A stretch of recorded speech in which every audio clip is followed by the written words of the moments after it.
Deko journaliste, tu es ça kaba imboka ete Félix Antoine Tshilombo Tshisekedi a trahi peuple te.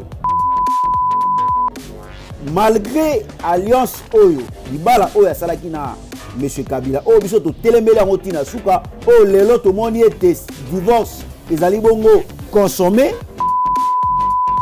Pour ça la G ya l'état contre le peuple te oyo ya bandeko FCC.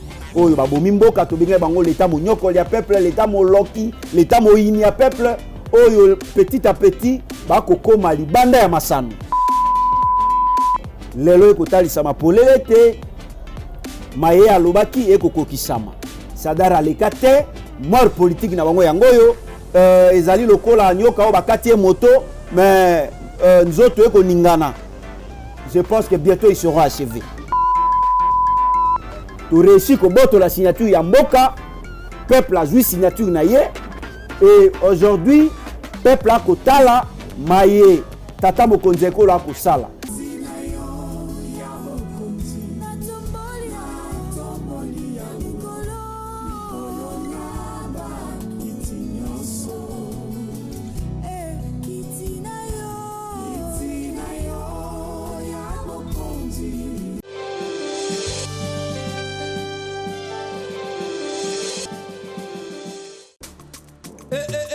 Mwana mama kobuka na te yoka lisolo mama Jusnovitz yene coach ya loposo ya nzoto na bino ayena bakisi ozo traiter ba tempo banduta boboko na ndenge oyo pesaka mbindo pe bosoto na kati ya nzoto na bino lokola poche des yeux ride na elongi vieillissement o profiter na cash ne okoma kobomba elongi okoma koyokela nzoto na osoni kobuka na te lukaka ka mama Jusnovitz okozonga lekeleke mwete ku mama na ngai babi mama Jusnovitz azo soigner nyonso etali loposo ya nzoto na bino yo muto betela batampo esala keza mvete sila kate elonye nzuluka ekoma lokoma batume na depo makala yaka potebi docteur azaka ka moko coach azaka ka moko kozwa eza nango facile azape na Facebook WhatsApp ba site nyonso internet soki olingo zo ba produit na livraison nango eza partout dans le monde to beta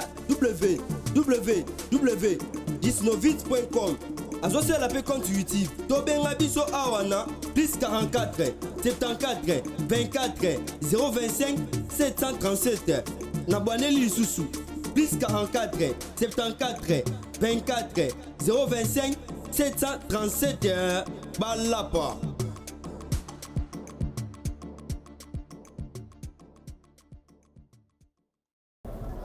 Vérité et réalité, mesdames et messieurs, votre magazine qui vous informe. Nous voici encore une fois de plus. Bienvenue dans ce tout nouveau numéro. Comme vous le savez, continuez à vous abonner sur Nouvelle Tendance Télévision, culture d'excellence au rendez-vous. Alors bonjour, bonsoir, tout dépend de l'ère à laquelle vous nous suivez. Certains, bazana habitude à la biso na butu, baïkepi ba la biso na moya, to ka to pesa bino mbote et belé biskanyo surtout ba la biso. Encore une fois de plus, ça va imbo kanyo surtout mbote biskanyo surtout ba la biso. Merci à Gédéon qui a la prise de vue, Jordan Panzou qui signe la réalisation de cette émission. Donc, c'est avec cette équipe que nous allons travailler. Merci à tous nos partenaires.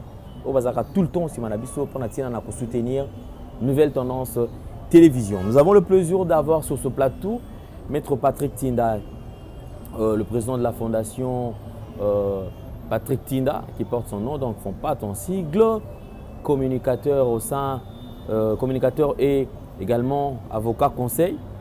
Il y a mon amboka Franck Diongo et aussi mon communicateur, il y a MLP, vous allez partir, il y a mon amboka Franck Diongo qui est autoropé Sambo TP Biska Azali. Alors c'est avec lui que nous allons essayer un peu d'aborder quelques points d'actualité en ce qui concerne la politique dans Katia Mboka Nabiso parce que c'est vrai, en tout cas, il y a à boire et à manger dans Katia politique. Maître Patrick Tinda, bonjour et bienvenue.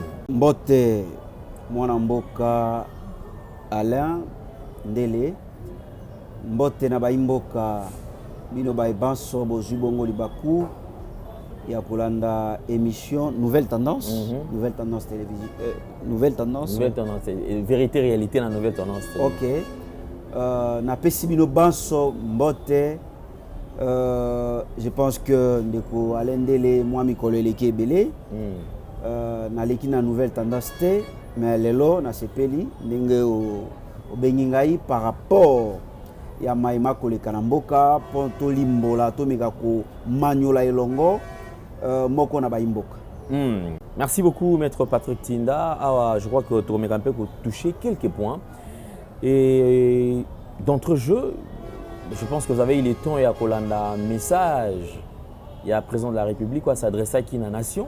Parce que c'est un message qui est très très attendu. D'ailleurs, Baïké, Babanda, Kozela, Ngotomoni, Bisika na Bisika, Batu Babongisi déjà, Bako Dlanda, Bako Zela Penda, Bokonzamboka, Aloba.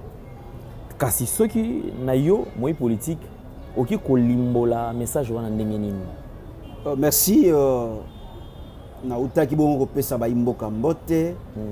Esengela ki pena milimbola nengo lobi o mikosite nazali bongo avocat ya mwana mboka Franck Diongo. Nazali communicateur ya parti MLP. Nazali P président ya fondation Patrick Tinda. Bongo ba imboka esengeli ba eto ya mi bongo mwana mboka Maître Patrick Tinda mongali bonga mwana okata ongolo ogushe.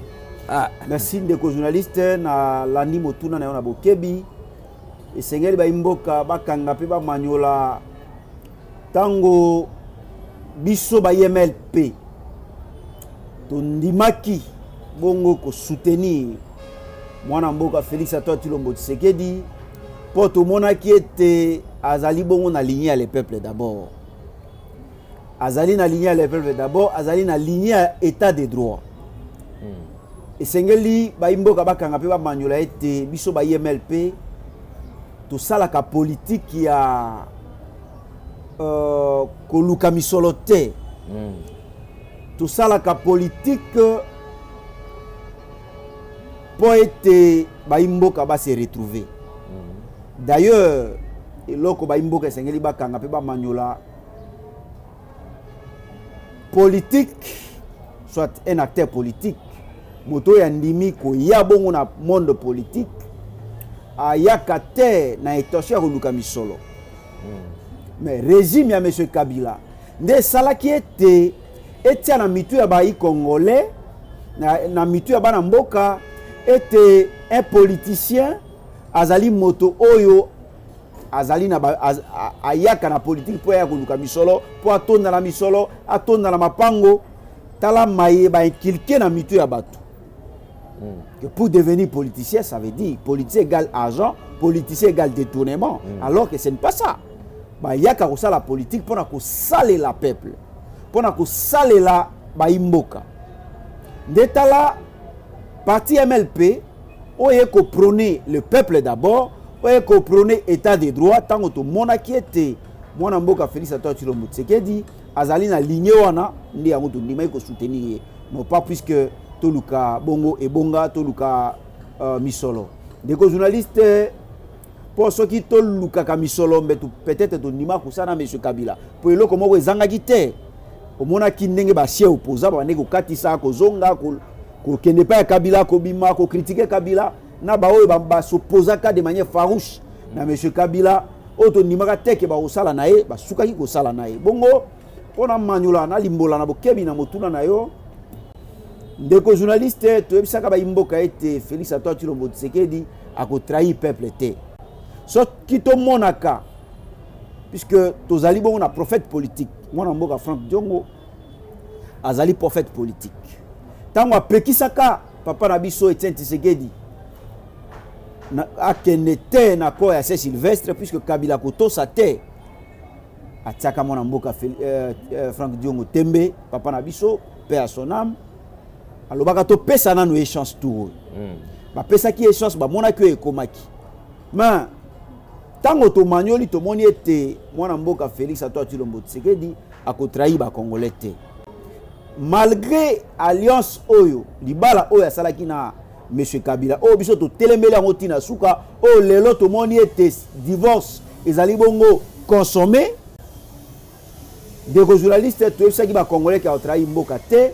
Kolanda bongo discours ya tata mokonzi ya ekolo mwana mboka Félix Antoine Tshilombo Tshisekedi tango asengi sima na ekomona comportement ya batu oyo amekaki kosala confiance alors que ba français baloba chasser les naturels il revient au galop amoni ete bazali bato malamu te apesi biso raison biso ba IMLP oto qualifiaki libala ya FCC na kasi libala contre nature libala ya ba homosexuel sima ya komona acte ya rébellion oyo président ya Assemblée nationale na président ya Sénat comportement oyo maki ya respect oyo batalisi bongo na tata mokonzi ya ekolo nde salaki ete à s'adresser na nation pona koyebisa baimboka kotalisa bango ete il y a groupe d'individus qui veulent prendre le pays en otage bako kanisa comme si mboka oyo ezali mboka ya bakoko na bango bongo biso toye ko accompagner bango nde asengi na bai politique ba leader d'opinion était je crois lelo déjà abandi koyamba bongo ba acteur politique oyo batikalaki bongo libanda akoyamba bango po baya kopesa ye makanisi comment ekosala ete to mekape ko réfléchir ensemble na mikolo mizali koya pona kotia un gouvernement de large union nationale o baimboka nyoso bakoya po ete to meka ko luka comment to kosala po ete peuple asepela même na moi mikolo mokeo etikali pour 2 ans toleki ezalaki 2 ans moko ezali considéré comme transition sa Kabila puisqu'il fallait d'abord que luka kotia bango mopanzi bato babomi ekolo pendant 18 ans il fallait que luka ba méthode comment faire pour na kotia bango libanda lelo oyo je pense que après ma consultation au tata mokonzi ekolo akosala na ba leader d'opinion ba leader politique et puis ba ndeko na biso ya société civile tokoluka comment faire pour être to travailler na ba volontaire ba to bazali na souci ya ekolo pas les gens oyo ba ekosala politique pour na mabenga na bango pour batonda na ba mapango batonda na misolo mais avec les gens qui ont l'amour du pays qui ont l'amour de servir le peuple. C'est vrai, mon amboka Patrick Tinda parce que tout à l'heure quand même qui manque à respect au président de l'Assemblée nationale, président du Sénat, au balaki ça qui vis-à-vis mokonzi mboka. Kasi bango ba kolobake mokonzi mboka pe ako briller ako kenena ko buka constitution ezali mobeko likonzi mboka na biso. Aussi longtemps yé moko ko respecter ba texte té moyen pe bango ba respecter ma réalité. Merci beaucoup. Je pense que ba ndeko na biso ba palangani na mokili mobimba ba tondisa mana esengo po ete oyambi bongo moi juriste. Je comment le couteau l'équipe mingi ndeko journaliste. Mboka oyo tokoki kotonga ngo na mensonge te. Tango na lobi ete oyambi juriste motonyo sote azali juriste motonyo sote abengami a interpréter bongo ba loi. Je prends la constitution ya mboka na biso. Article 150. Il y a constitution ya mboka na biso. Je prends le 3e alinéa. Je crois ba Congolo bazali na constitution tango na koloba bakoki ofongola bongo constitution na biso ya mboka batala na section 4. Section 4 ko traiter bongo magistrat. Et kolobela bongo ba magistrat. Et paragraphe 1er et ko pesa ba condition générale. Condition générale est là qu'ici condition yo et ko s'appliquer à ba magistrat nyonso. Là c'est le paragraphe 1er, il y a section 4 de la constitution. Bazui bongo bazwa bongo article 150. Batanga na alinéa 3. Alinéa 3 est l'obinini. Le magistrat est inamovible. Le magistrat est inamovible. Le magistrat du siège est inamovible. Le juge. Tant que balobi ete bazouzi bazali bongo inamovible, ça veut dire ceux qui ba nommé yo bakoki ko longola na baloyenge te. Il faut fanda wana. Il faut fanda nano wana. C'est ça la règle. Là, c'est la règle. Les juges sont inamovibles. Les juges, sont inamovibles, soit est inamovible. Point. Mais on dit un bon juriste, c'est celui qui se base sur les exceptions. Le bon juriste n'est pas celui qui se base sur la règle générale, mais sur les exceptions. Législateur, koko la biso, tata la biso, comment bon obekoli kondi, souki wanate. Le juge est inamovible. Point. Fongoli bongo. Continuer. Exception. Exception est l'obinini. Au cas, il peut être, le juge peut être déplacé au cas d'une nomination nouvelle. Nomination nouvelle est l'obinini. Au cas où, Sali Bongo, ndenge ekosala awa, Sali nomination nouvelle. Magistrat Azali inamovible, bakoki ko bouger. Inamovible, soit de par sa demande. Demande à magistrat, tout le monde papa la biso Luamba, juge, ou azali président du Cour constitutionnelle. Amoni ete nzoto komi motaou, alembi, alobi a pema, bato ya FCC babi non, yo ko pema te, yo il faut continuer. Ya lobi non, nga il faut na pema sengi na tata mokonzi ekolo, abima ake na mboka bapaya, po azwa basu approprié. Bango baboma, basala batikala kosala ba hôpital malamu te, na 18 ans basali, soki nzoto ezali kolongo nu te, ozali na mwa mikakata na nzoto, il faut bimobe na mboka ya bapaya. Asengi na tata mokonzi ekolo ete na kende ko mipemisa, pe na zwa bongo soin. Ndeko journaliste bandeko FCC baboyaki. Balobi non, Luamba ko kende te, ye faza lobewa. Pression eleki tata ya bato mokolo, koko na biso Luamba. Ba pression eleki. Azwa kobe ba pression na téléphone alobi non, ngai fona kende ko pema. Tata mokonzi ekolo abi kendo pema, asali démission. Ba contredit démission wana. Pona nini susi na bango ezali papa na biso, koko na biso Luamba, afanda kobe wana ba pesa ke jonction na téléphone. Olanda ki audio ya monsieur Mende. Et la qui si polé les talisi na ba congolais te bazouzi ya kukosho bazalaki ko ben na poche ya monsieur Kabila. Ndeko journaliste tata na biso sur base ya article wana na ABC yo te akokaki alobati akeko pe masa la démission. Et lobi au cas comment par sa demande, la demande d'un juge qui se sent peut-être que nous autres comme Motaou a kene ko pema nege tata Luamba salaki. Et ceux qui wana te ba tata la biso ba comment condition va poursuivre. Ba lobi soit au cas d'une rotation motivée. Rotation motivée décidée par le Conseil supérieur de la magistrature. Et si quand on a bakolobate na ebisio exception à Liboso et lobby au cas où il y a une nomination nouvelle. Ça va? Deuxièmement, la demande des magistrats décidée par le Conseil supérieur de la magistrature. Bon, la constitution va go tanga. Des journalistes. Rotation motivée l'obinini. Rotation motivée, bako sala na bazuzi. Bazuzi motomosusu ya libanda babaki si ete. Balobi ozuzi oyo longwawa. Wana to wana ba condition générale, paragraphe 1er ya section 4 oyo ko tala bazuzi. Yozuzi oyo okoki olongwa okesika songolo. Oyo azalaki kuna akiko yawa nde yango moni. Nomination bakolo batata mokonzi ekola buyi ko te. Tata mokonzi ekola sali nini? Comme papa na biso Luamba akei ko pema. Balobi composition ezali ya 9 juges. Ba ko zala 8 te, il faut bazala be 9. Moto pe anomaka bango ezali obe tata mokonzi ekolo. Monsieur Luamba batali ba moni ete ya utaki na bato yo Kabila. À l'époque bazuzi oyo monsieur Kabila atinda kabongo na Cour constitutionnelle. Puisque le président de la République a tinda kabongo 3 juges. Assemblée nationale et tinda kabongo 3 juges. Réunion au Congrès, Assemblée nationale na Sénat, ba peut tinda ka 3 juges.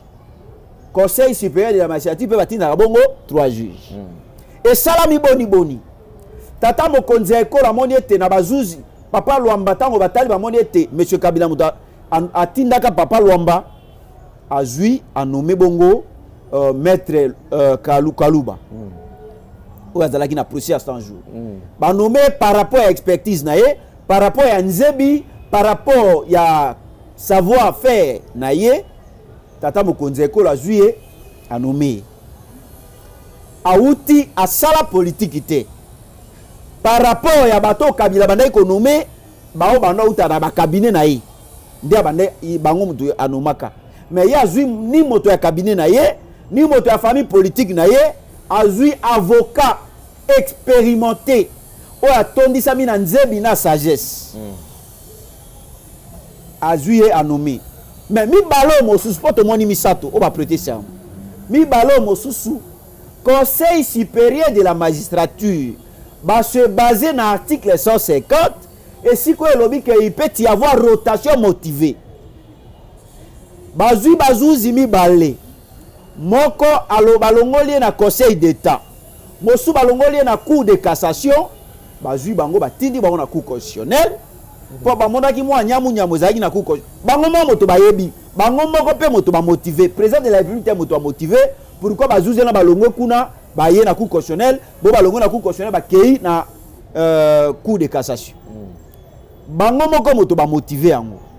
Ndeko journaliste bao mosusu ba salaki rotation motivée na besika songolo pakala ba kei na bango sans problème ba prêter ba serment na bango. Mais kaka ba wana balongola ba na Cour constitutionnelle bango balobi biso to kolonga Cour constitutionnelle te. Ba tie moto makasi. Bango basi bandimaki déjà bandimi même kozwa batoge.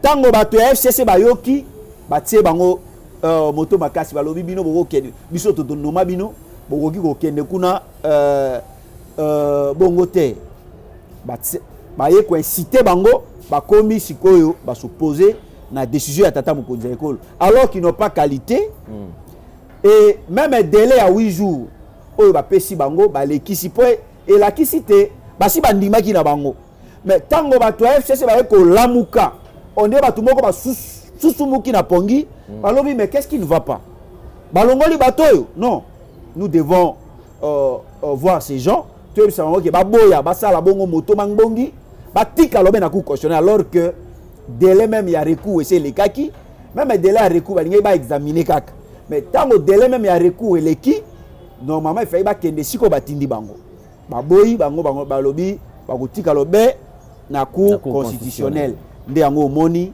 ba leki na betando eke koloba na motema mabe na bango koloba ete tata mokonzi ekolo abuki bongo mibeko ya mboka alors que ce n'est pas le cas na zongi mwa sima na ba usage o bato su ba ko benga jurisprudence monsieur Kabila na 2014 alongola ki papa na biso vunda o tepe mako o azala ki juge à Cour constitutionnelle azui atindi na Conseil d'État moto alobaki te moto asalaki makelele te po monsieur Kabila asalaki bango moko lelo bali ba pesa bato leçon baloba eloko te to komi na 2016 alongoli professeur Luzolo Bambi alongoli na Cour constitutionnelle a commissionné ezali même pas rotation motivée ezali même pas qui atindi comme Zuzi alongoli azui moto mosusu ate azui papa la biso Luzolo Bambi a commissionné conseiller nae moto aloba te moto aleka na etandweke te po aloba ete monsieur Kabila abuki mobeko likondi ndeko journaliste tous à la série talisa polele te bako banga bongo indépendance à justice po ba moni ete bato ba yewana ezali bato ba na rigueur au Conseil supérieur de la magistrature ba moni ete côté bazalaki ba sali mosala avec beaucoup de rigueur po na souci ya tata mokonzi ekolo apesaki bango mission ete na lingi justice ko mabongo indépendante ta ba moni ete bato ba yewana bazali bato balingaka kanyaka te nde ko sala bango ko banga et bakoloba ko sukela biso boni mikolo mizali ko ya awa justice yango to komona eko komaka de petit à petit indépendante somo etondi bango do monaki bayaki na proposition o ya mina kuna sakata o to telemelaki to salaki ba marche et puis bazwi yango ba bombi yango ba biba ko zongisa yango sima po ba provoquer ba imboka ndeko journaliste proposition le lobaki ete ministre de la justice comme azali moto na bango akoma na pouvoir sur les magistrats. Ça veut dire magistrat qui a instruit dossier, ministre de la justice a dit niet, tika ko instruit dossier wana. Nde monito telemelaki, nde salaki ete ba retirer ko candidateur ete biso to lali. Même ko soutenir ko soutenir tata mokonzi ekolo. Soki to moni moi nyamu. To moni ete ko sunga peuple te to ko prendre bongo ba décision. Mais kasi mwana mboka Tinda. tous ont un mouké parce que dernièrement, il n'y a pas très longtemps, tout le monde a équipé mon amour Martin Fayulu. Il y a des propositions qui étaient présentes de la République. Surtout. Mais apparemment, au départ, déjà, l'idée n'est pas bienvenue. Mais kasi on a discours à président tout le monde a zongeli kaka na mai oyo bande comme sous ba dia ko proposer ndeko journaliste c'est là que sengelo yeba biloko ya politique balia kango na moto te sengela ki mo ezali adage biloko ya politique so lengo na moto ko tumba yo pe okozwa problème na ba poumon biloko ya politique batika kango koma bongo pio ndeko Fayulu na maya koloba ekotalisa polele te ayebi adazo na uti koloba na yo te kolia biloko ya politique mbangu kozika monoko okozwa problème na ba poumon même na estomac ayaki la ba proposition na ye soki otali mwana mboka Félix Antoine Tshilombo Tshisekedi okomona ete atondisami na sagesse. C'était pas facile, monsieur le journaliste. Lelo ekomi liboso ezalaki ba opposa ba kobima batikeli bango sala. Lelo bango nde babimi bakei na ndako mabunda na lopanga mabunda po basala ba réunion na bango ko comploter contre ekolo. Liboso ba opposa de bandai kobima. Lelo moni biso nde to tondisi sala. Bazuzi ba prêter serment malgré ba blocaki bongo ba porte. Bakati lotiliki, bakati mai. Mais comme moto ako konza ekolo basala ka na ye bras de fer te tata mo konza ekolo pesa ki bongo ba injonction et puis ba fongoli mai ba fongoli courant ba fongoli ba porte bana mboka ba yebele ba tondi po batala comment bazuzi oyo ba ye pona ko fandisa bongo indépendance ya justice batala ndenge ba ko prêter bongo serment to manyoli tata mo konza ekolo oyo azelaki biloko koma pio pour servir ba imboka ndeko journaliste na minute oyo toki kolia biloko ya pio po ete bato oyo ya FCC oyo babomi ekolo bakanisaki ete bango nde batondi nzebi batondi bongo sagesse babandaki komibenga machine de réflexion et lelo etalisami polele ete moto atondisami na nzebi oyo atondisami na réflexion ya malonga ezali bongo Félix Antoine Tshilombo Tshisekedi na baebaso bako sungaye pour être batalisa ye la voie à suivre. Même machine à réflexion, je pense que jusque là ils en ont arrêté parce que déjà na banzi kijaba bande kwa FCC bako sangana pe bako étudier nini bako ko sala pona tina na ko contrer parce que jusque là bango bako baka raison manque de respect na ba accord. Mais manso mokonza mboka sengela koloba avant ya kosala ngo sengela kinano bakuta na basolo mwana mboka Félix Antoine Tshilombo Tshisekedi da ibisi ba congolais trop c'est trop peuple a konyokwama amanyola mondi ete biso tozwaki décision ete to sale la peuple to sunga peuple a sepela mais natali na manyoli na moni ete peuple to ko sunga ete nde omoni abwaki mbela alobi totala nano pe ngambo esusu ba oyo tokanisaki ete toko changer bango mais na moni ete bazali bato moko oyo bako ya te pona ko sala la peuple même so tali makambo nyonso bako sala et kozala be volonté à M. Kabila c'est gravissime soit disant peuple moto a voté bino bokomi kuna na bibonga wana bokomi na parlement mais maiboko sala et ko tali sa polele te bozali na peuple te otalaki comment ba aterinaki malonda bakati signal pour peuple soit disant atinda bango kuna yeba maiba ko sala te ba ateriner malonda batiango na point inscrit à l'ordre du jour te mais ba ateriner malonda bakati biso signal to mona te mais heureusement moi ba yi opposa bazala kuna ba signaler peuple ndo mona to tomboka yi pour être président de la République amekate ko ateriner malonda.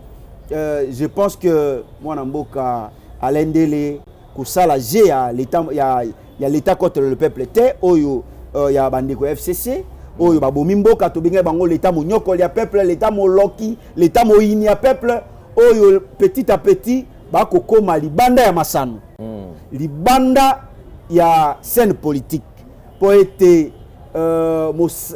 comme mato elikaka moto te bayebisi bango bosala keba pouvoir essayer katisa. Je pense que talaka bongo audio vidéo ya monsieur ya nani ya ancien président de l'Assemblée nationale oyo abandaki koloba yebaki te ke bakofilme ye akoloba ete tosala keba biso baye FCC ndenge tokokende na campagne boyeba ete soki Sadari aleki te biso tokufi politiquement alobaka yango lelo ekotalisama polele te maye alobaki ekokokisama Sadari aleka te mort politique na bango yango yo ezali lokola nyoka o bakati moto mais nzoto ekoningana.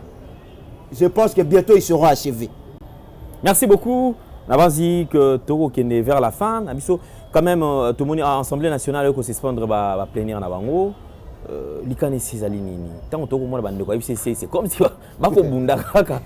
Deko. Arrête ça la ma présentation ma ramioso. Les journalistes balobi même ils sont allés plus loin. Ba ko reconnaître ba zuzi wala té. Les journalistes je pense que ils allaient au élément azo beta mbeli na mai. Ils allaient au élément o yako kata nzete ça ko toucher racine. Donc ça n'a rien donc eloko moko ekosalama ezalité. Eko tali sama po ba suspendre et tali obe bango. Soki d'ailleurs ba suspendre ko pesa président de la République. Action surtout ba juste ba kosala bango pona bango ba kondi bango. Les journalistes ezali na ngo na effet moko te. Et toko pousser bango ka ba kene na opposition. Ba sala opposition. Opposition ba sala na banani. Puisque bango doit bomi peuple. Bato bazalaki anti peuple ezali bango. Basungi peuple te de peuple asachunaki bango. Je pense que Maye président de la République à lobby ezali bongo message moko ya sagesse. Ako benga déjà les faits ako benga bato bazali libanda masano ezali ko boma déjà kwa lisanga na bango wana. Mais tango atiki bino lobeli même pas bino. Alobeli ba emisusu etali sami polele te ako tie su bino kate bozali bato mabe bozali bato bolingi peuple te ya à s'accrocher na article 69 o ekopesa ye pifo ete azali les garants du bon fonctionnement des institutions. Soki amoni ete bakama ko tambola malamu te aoyi ko zwa bongo ba meko. Je pense qu'en 2014 M. Kabila va voter en 2011 na 2014 abenga concertation oyo fati abengi lelo. Kabila na 2014 abenga ka o salake ba egwake ba Thomas Luaka ba longwa na MLC ba kota na gouvernement. Asala ngo na 2014 lelo ba ko pesa mwana mboka Félix Antoine Tshilombo Tshisekedi ba ko pesa etorte puisque Maya Sali ezali obena constitution moto pesi ndingisa. Ete soki amoni mwa nyamu makamba ko tambola malamu te azwa ba meko po sauver mboka. Je crois mboka na minute oyo ezali lisusu makambo ya OFCC au Kasité. Les Congolais nous devons nous mettre tout d'une table pour être soutenir to réussir ko boto la signature ya mboka peuple a joué signature na ye et aujourd'hui peuple a kotala maye tata mokonzi ekola ko sala. Je crois peuple a ko soutenir ye. To se mettre autour d'une table to réfléchir pour être to sauver mboka mboke kwei makasi batata na biso na 1960 basalaka ete ba sauver ekolo puisque bazalaka bongo colonisé. Je pense que à l'époque bazalaka pe ebele tende biso tozali lelo batanga bakela so biso totangi te etando eke ezalaka te pona ko alerter bango me bazwaka bongo conscience ya souffrance na bango. Je pense qu'aujourd'hui peuple faut avoir souffrance et avoir conscience. Tolongola nano o ngai moto ya boye to se mettre autour d'une table. Président de la République abengi biso o ngai Fayulu o ngai Bemba o ngai Songolo Pakala. Franck Diongo a OK. Bien sûr que oui. Ah OK, d'accord. Bien sûr que oui. To kende to sunga tata mokonzi ekolo oyo biso tolobaki na ba Congolais qui a trahi peuple te tolobaki yango non pas puisque pesa biso ebonga mais tolobaki po to mona ka toujours mosika tozali na misu ya aigle pour alerter peuple. Et je pense que peuple il faut avoir conscience de la souffrance na yé. Bah quand on a biso un moment balobaki non. Na distraction et puis na colonisation à mondele. Aujourd'hui biso to ko le kanaba etandoeke to ko alerter peuple il faut avoir conscience de la souffrance na yé. Peuple oyo a zalaka na notion de risque te atika la kobe na souffrance. To si to identifier ba balingi ekolo te ba ko ya et tout le coup, il y a des politiciens qui ont la caca volonté à M. Kabila. La volonté d'un individu, c'est gravissime, monsieur les journalistes. Que Maye Kabila Koloba, alléluia, amen. Alors que le peuple a connu quoi. Kabila Tony Namisolo, peuple a connu quoi.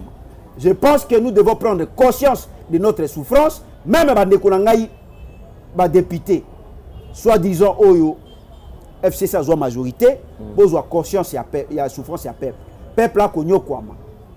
Politique boye ko sala basala kayango pona ko sala la peuple. Politique basala kayango te pona bino botonda na misolo. Merci. Je crois ndeko journaliste tango ba congolais ba kozwa conscience était moto te akoki ko lobela bango moko fo ba se mobiliser ba telema po ba loba non na mayeba komona o eleki même colonisation. Monsieur Kabila na banzenene ke na ye ba se comploter contre le pays.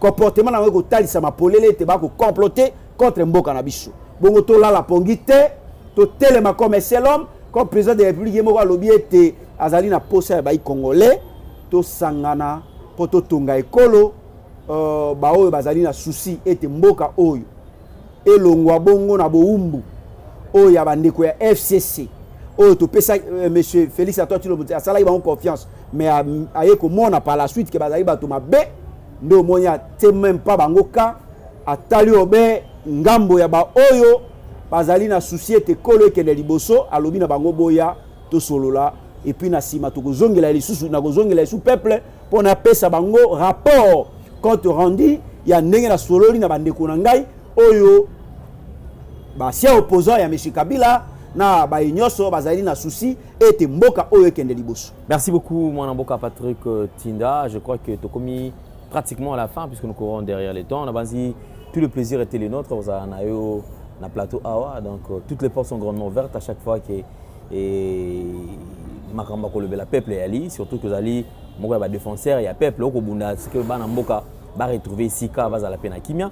Alors en une minute pour na construire ça pour na lelo. Je crois merci ndeko journaliste na minute moko oyo pesingai ezali minute ona ko salela yango pona ko bwaka mbela na population na bandeko na ngai bino bae banso boko tala boko landa bongo émission oyo na kosenga na bino bozali libanda biso tozalaki awa tosali politique to telemeli monsieur Kabila ngayo na koyebisa bino na kota ane ba bete ngai pona mboka oyo et aujourd'hui toko manyola comment toki ko sala po ete to longola mboka oyo monsieur Kabila tiango a genou et kende bongo musika to bika pe na ndenge longo bani to tika ko defaka mapa to tika ko réfléchir moto ako lala pongi ako kanisa lobi na kolia nini to se mettre autour d'une table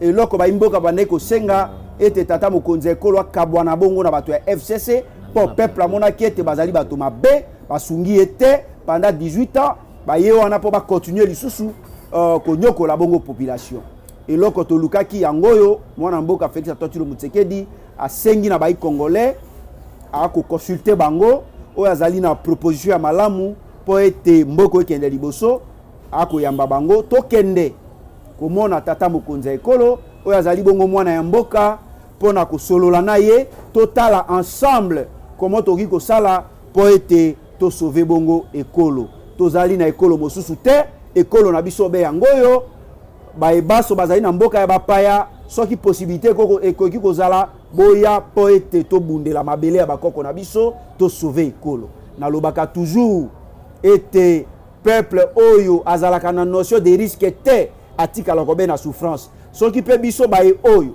to zwaka ba risque te ya ko telemela monsieur Kabila tango azalaki mokonzi ya mboka po to lobela e polele mabe abana ko sala na ba mboka peut-être mbelelo yo Kabila pe a se représentaki mais azwaki bongo pression ya population ya église catholique nde salaki ete ameka ko se représenter te lelo ya alternance salami to lukato préserver ba ki oyo to sito zui po ete mboka oyo bakoko na biso batikela biso oyo bakolela esika bazali balobi mais comment biso to telemela mondele mais bana oyo bakokoka te ko telemela moi au groupe d'individus oyo bakonyokola bango tozwa conscience ya souffrance na biso pe to soutenir tata mokonzi ekolo azali na signature ya mboka po ete mboka ekende bongo liboso na pesi bino baso bozwi libaku ya kotala émission oyo mbote nzamba sunga mboka ya bakoko na biso po ete to bima bongo na bowumbu ya ba individu o ya FCC. Merci beaucoup, nous sommes arrivés pratiquement à la fin. Donc je vous rappelle que nous avons reçu pour vous Maître Patrick Tinda, Ali Moui politique, Azali avocat conseil à Mwanamboka Franck Diongo, puis Azali Moko il y a communicateur, il y a MLP, il y a participé à Mwanamboka Franck Diongo. En tout cas, merci Nabino Soper Azali, présentant Azali président, il y a Fondation Patrick Tinda, eux comme ma commonnaie à fond pat en sigle. En tout cas, merci beaucoup, nous avons le plaisir de l'avoir sur ces plateaux. Je pense que nous allons encore le recevoir très prochainement. Tokutani et Mikolo Koya Soinzamba Pesik Somakasi. Merci na Gédéon. Merci na Bandeko tout au Bagota la Bisso. Alors retrouvez Maître Patrick Tinda déjà pour tout contact. Vous pouvez l'appeler sur le numéro qui est affiché au bas de vos petits écrans pour plus de précisions. Ceux qui vous en ont besoin, il y a assistance, il y a Fondation Nae. Merci, au revoir, à la prochaine.